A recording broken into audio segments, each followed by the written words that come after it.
mai I pōtiki rua ki te toka a Taiao. Rere iho ki ngā tukemata o Kahungunu. Ngā reo irirangi o Tairawhiti. No mai anō e hikama, when it comes to infotainment, there's no better stage to showcase stories from across te Tairawhiti than Kapu Tairawhiti, your show on stage for you every week, brought to you by Tūranga FM, Radio Ngāti Parau and Radio Kahungunu. Now, when it comes to the stage, there's none bigger than Te Matatini. Nō nā kua nei whakahaerehi ai te momo matatini mo ngā kura tuarua puta noa I te motu, e kia nei ko te huinga whetū ki te tauihu.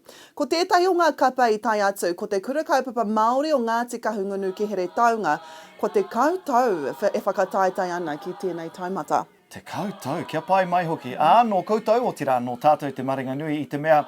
We're going to take you behind the scenes to talk to one of their tutors and some of their performers. That is coming up very, very soon. Engari te tuatahi, anei ngā tau pito pito kōrero o te wā.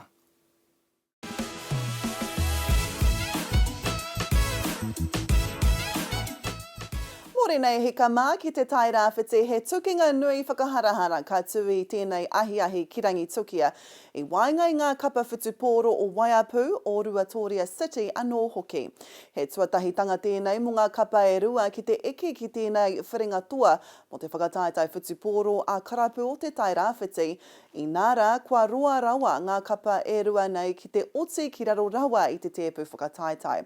I te rātau mutu whakamutunga ai a Rōpū, jo anō kua rere ke tauahua ai oti tuatahi ai rātau.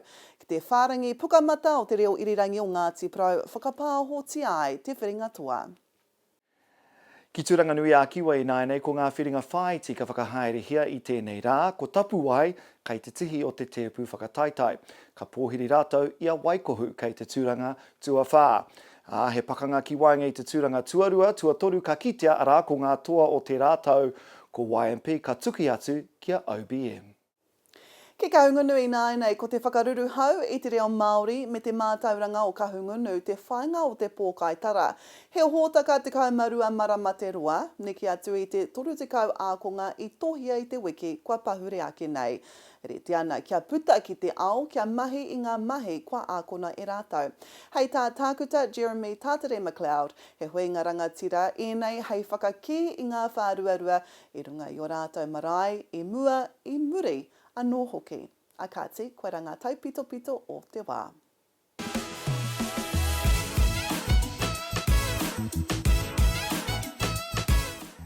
Widely considered one of the best kapa in Kahungunu as they win the regionals every year is Te Kura Kaupapa Māori o Ngāti Kahungunu Ki Heretaunga. And since this is the kura ōmua of our reporter Rahina Huata, Radio Kahungunu had the opportunity to get behind the scenes and look at the kapa before they took the national stage.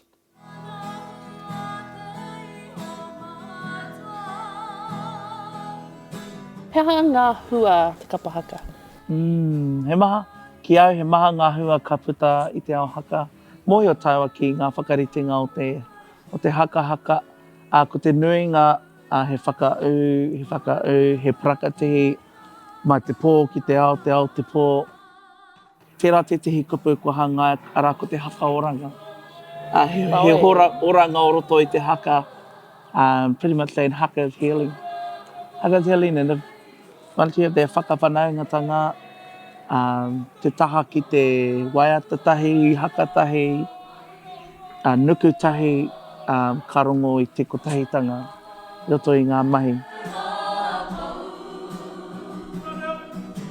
Haha te kaupapa e kawe nei e koutou ki whakatū I tēnei tau? I think, ka pēnei aku kōrero, I tēnei tau, ko te kaupapa e kawe nei mātou ki te whakataitai āmotu, ko te reo o te rangatahi.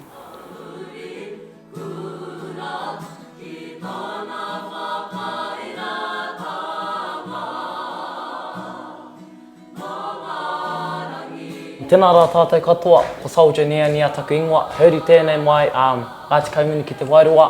Hauri tēnei mai Ngāti Piki au hoki, tēnā tātou katoa. Rawe, nā, kei te āmai koe hi kakara nei, he ha? Me harau te tāngata, me mataku ana ki roto I ēnei mahi, ma tā nenore o hine te rērihi, rēhia, engari, āhua, hikaka ana te ngākau mo ēnei mahi, kia tūkiringa i te papa tū waiwai, kia kite aku whua, kia whakawhanaungatanga hoki. Rawe.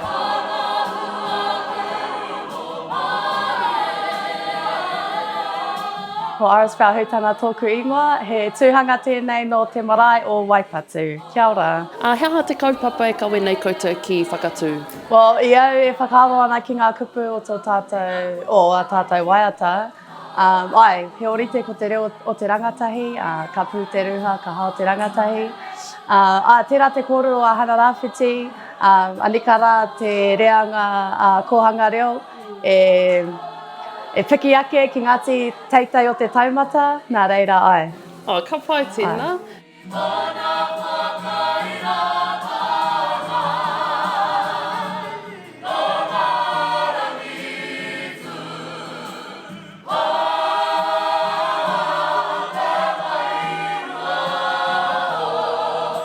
Poho kāhu anau i ngā tauira nei. Ara ngā tairoa kupe, ara ngā mānuka o te ao tūroa me te ao pakeke. I e te hua ka whakararu i te maunuhanga o te terenga o te terenga ki te whakataitai. And ki au moku ake ko tūpakari rātou.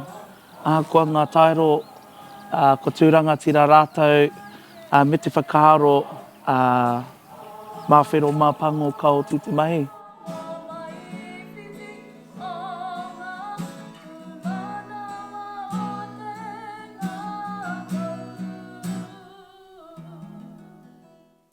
Ka rawe koutou e mihi ana ki a koe Rahina mō tērā kaupapa. All 42 schools displayed exceptional skills and creativity and dedication to the art form of kapa haka at this year's Te Huinga Whetū. Aptly named Te Huinga Whetū because it was during Matariki. Now, tomorrow, our pōpō on Kapu Tairawhiti, we look at the Rōpū Inter-School Roadshow. Radio Ngāti Pro's Paula Brooking looks at this roadshow and how it's a community effort to restore the ecological health of Te Rōpū ranges. But until then, e te ti, e te tā, hei kona!